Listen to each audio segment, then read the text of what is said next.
C'est évidemment un moment extrêmement émouvant parce que c'est un moment que le président a choisi et en même temps c'est un moment où il se sépare un peu de nous, même vraiment il se sépare de nous, il se sépare de la vie publique, donc c'est à la fois très difficile pour lui et c'est évidemment très difficile pour nous, même si évidemment au-delà de la symbolique je pense que on ne peut pas imaginer que voilà, on ne reste pas en contact, et puis surtout je pense que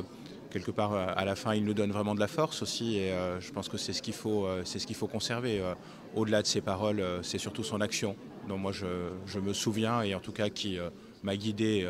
à la fois quand il m'a fait confiance ici au Conseil régional et puis il n'y a pas de raison que ça change en fait. Mais quand même, vous comprenez cette décision finalement qui devait être prise, mais plutôt que prévu? Alors, c'est une décision personnelle, donc dans décision personnelle, il y a à la fois un choix, c'est donc pas quelque chose de subi, et puis c'est quelque chose qui lui appartient, tant, j'allais dire, dans le fait qu'il décide de ne pas poursuivre son mandat jusqu'à la fin, et sur le tempo, sur le moment où il prend cette décision.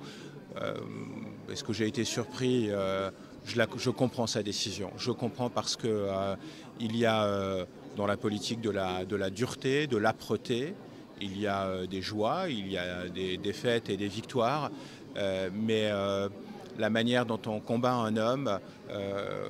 quand on peut combattre ses idées, elle définit aussi les adversaires et je crois qu'il y a un moment où lorsqu'on veut uniquement se battre en dehors du ring, en dehors de toutes les règles, je pense qu'il a été le plus grand et en fait il est le vainqueur de ce combat-là.